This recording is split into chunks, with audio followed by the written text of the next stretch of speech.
자, 이번에는 용액에 대해서 한번 얘기를 한번 해볼 건데요. 용액의 경우에도 내용이 좀 많기 때문에 영상을 두 개로 나누어서 진행을 한번 해보도록 하겠습니다. 자, 이제 제일 먼저 나오는 게 증기압력 내림이라고 하는 게 있어요. 이 증기압력 내림은 뭐냐면 일단 비휘발성 용질 날아가지 않는다는 얘기고요. 자, 녹아있는 용액의 증기압력 내림의 경우에는 용매의 표면적 감소. 자, 이게 무슨 말이냐?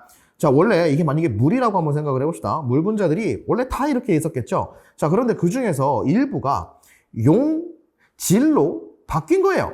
얘가 이제 자리를 차지하고 있다라는 거죠. 자, 그러다 보니까 얘가 이제 비휘발성이고 날아가지 않다 보니까 날아가는 양 자체가 조금 줄어들겠구나. 자, 그리고 용질과의 인력에 의해서도 증기압력이 낮아질 수 있다. 자, 온도가 높아질수록 증기압력 내림은 증가한다. 이렇게 이제 되어 있는데 물 분자의 상평형 곡선을 한번 생각해 본다라고 하면 이런 식으로 이제 그래프가 만들어지겠죠. 자, 그리고 이 중에서 여기가 증기압력 곡선이라고 이제 생각을 할 수가 있겠는데요. 자, 얘가 만약에 용액이 됐다. 그러니까 이 안에 용질을 녹였다라고 하면은 이렇게 전체적으로 이동을 하게 됩니다. 그러면 같은 온도일 때 증기압력이 이만큼이 내려간다라고 이제 생각을 할 수가 있겠죠. 자, 그래서 순수한 용매에서 용액의 증기압력을 비교를 했을 때 여기서 내려간 요 값을 우리는 증기압력 내림이라고 부른다라는 거예요. 그러면 요 내용을 한번 얘기를 한번 해보면요. 자, 여기 물이 있죠? 그럼 순수한 물에 증기압력이 있을 거고요. 여기 설탕물이 있습니다. 그럼 설탕물이 이제 날아가는 게 또 있겠죠? 자, 그런데 기본적으로 설탕물이 증기압력이 내려갔기 때문에 날아가는 양 자체가 물이 설탕보다 더 많을 수밖에 없다라는 얘기가 되겠어요. 자, 그러면 시간이 지나면 지날수록 이 물의 양은 줄어들고요. 설탕물은 얘가 넘어와서 이렇게 올라가게 되거든요. 그러면 최종적으로 충분한 시간이 흐르게 되면 물의 경우에는 다 이쪽으로 넘어가게 되겠다라고 이제 생각을 할 수가 있다는 거죠. 그러면 이제 이 상황을 한번 보도록 할게요. 자, 여기는 순수한 물이 있고요. 여기는 설탕물이 있습니다. 그러면 요 아래쪽 여기를 기준으로 해서 이제 잡아보면요. 자, 물의 압력이 있겠죠?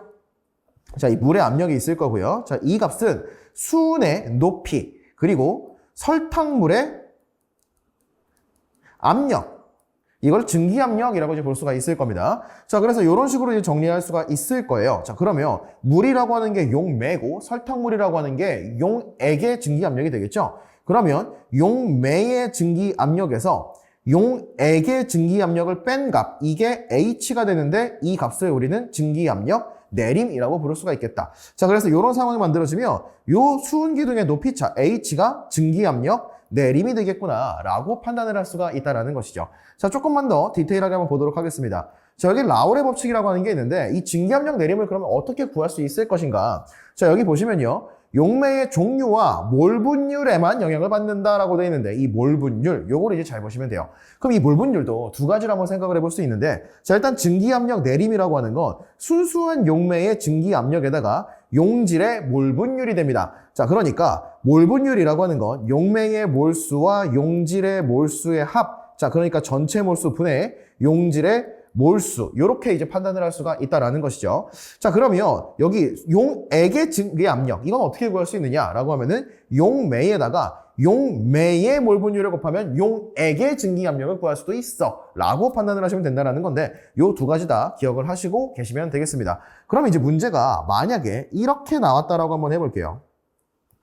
자, 요렇게 기울기를 줬다라고 한번 해봅시다. 자, 그리고 용질이 여기에 W가 들어가고요.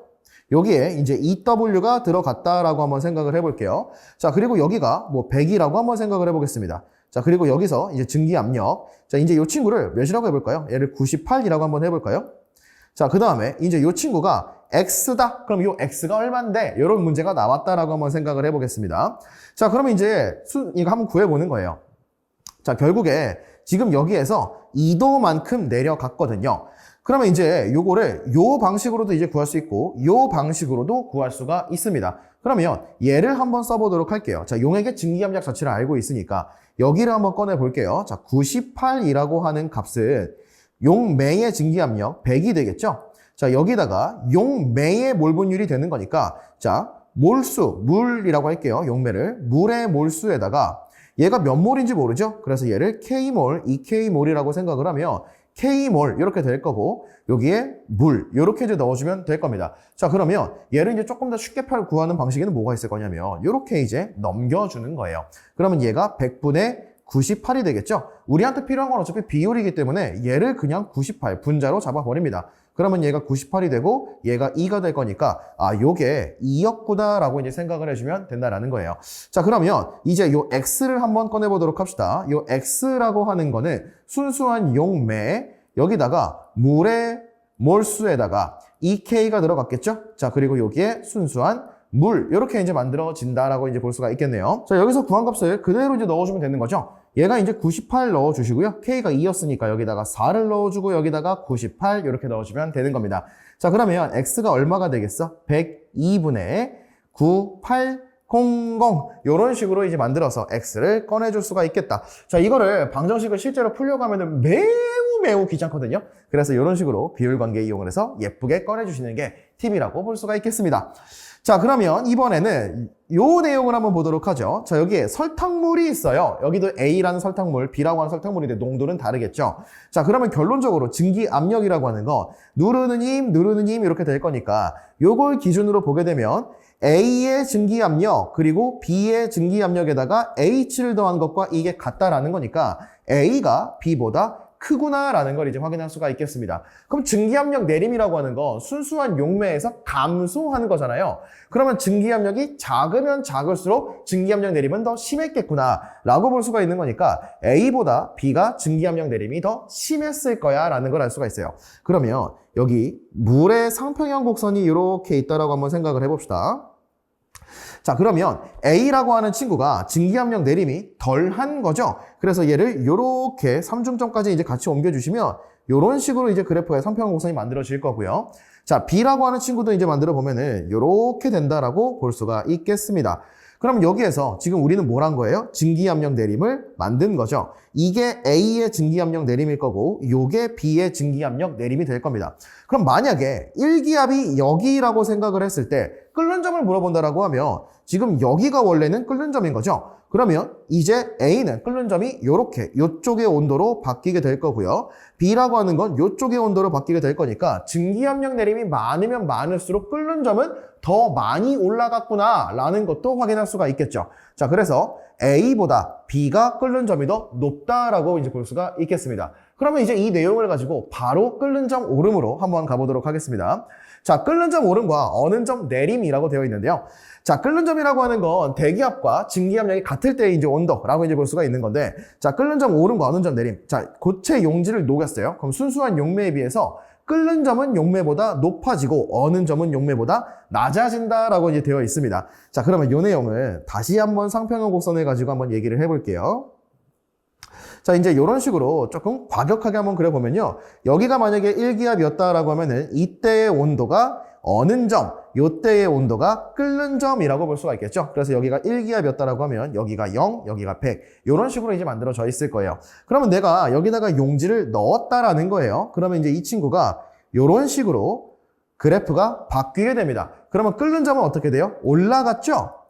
끓는 점이 올라갔네. 이거를 끓는 점 오름이라고 부를 거고요. 자, 어는 점의 경우에는 내려가겠구나. 그래서 이거를 어는 점 내림이라고 부르겠다. 라고 이제 볼 수가 있겠습니다. 자, 용액을 가열했을 때는 용매는 날아가요. 자, 그런데 용질은 그대로 있다는 게 기본적인 거고요. 냉각도 마찬가지입니다. 용매의 경우에는 응고하지만, 고체가 되지만 용질은 그대로 있다라고 이제 생각을 하면 된다. 자, 용액의 끓는 점 오름과 어는 점 내림은 몰랄 농도에 의해서 결정이 된다라고 되어 있는데, 자, 이제 요거 한번 보도록 하겠습니다.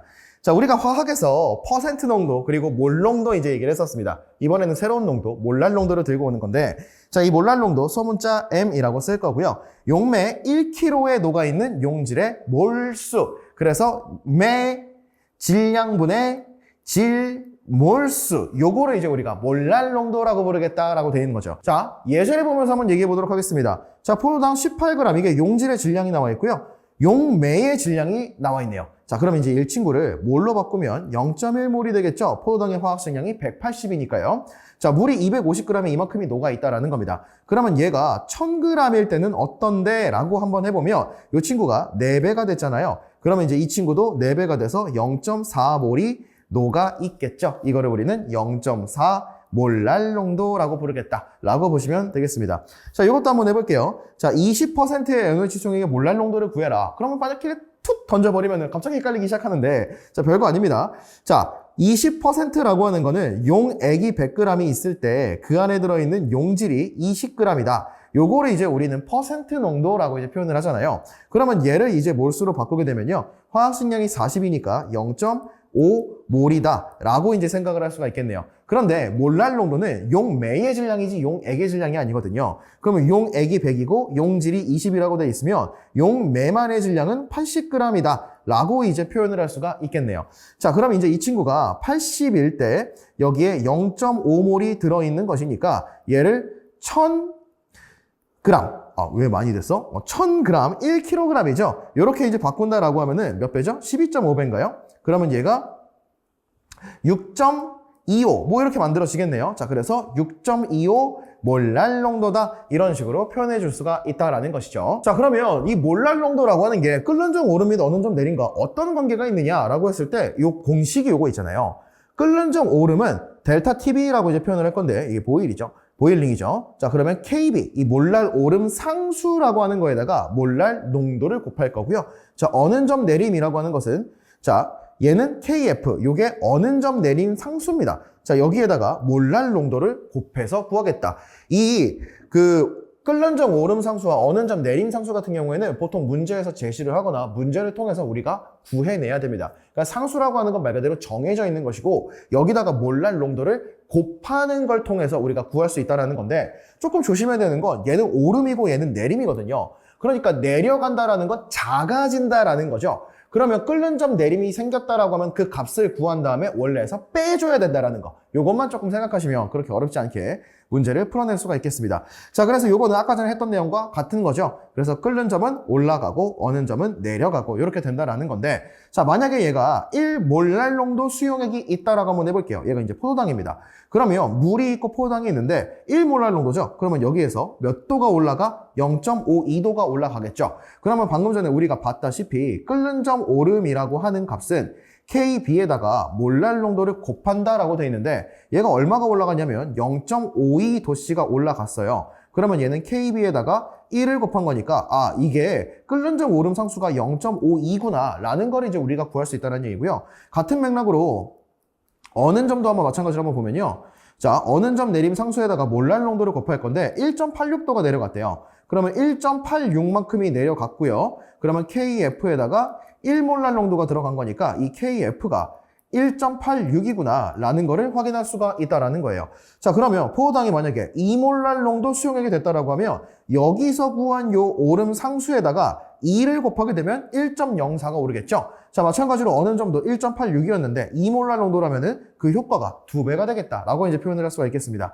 자, 그런데 만약에 여기에 NaCl이라고 하는 친구가 있어요. 얘가 1몰랄 농도래. 그러면 NaCl은 이온 결합이죠. 그럼 얘는 Na 플러스와 Cl 마이너스로 이온화를 할 거잖아요. 그러면 얘 같은 경우에는 2마리로 생각을 하셔야겠습니다. 그래서 용질이 2배가 된다라고 잡아야 되는 거예요. 그러니까 NaCl은 쪼개져서 NA랑 Cl이 나올 거니까 이온화까지 같이 고려를 해줘야 된다. 그런데 포도당은 물속에서 그대로 녹아있기 때문에 얘는 그냥 한 개로 고려하면 되는 거지만 NaCl 2개로 계산해야겠죠. CaCl2 3개로 계산해야 되는 겁니다. 그래서 이런 식으로 판단하는 것만 조금 조심해 주시면 될 것 같아요.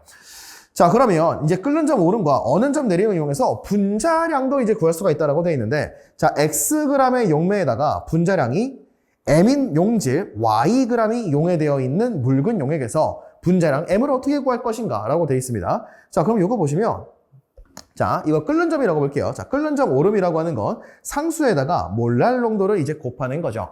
그럼 이 몰랄 농도라고 하는 걸 이제 한번 꺼내 봤을 때, 자, 이 친구 한번 보면요.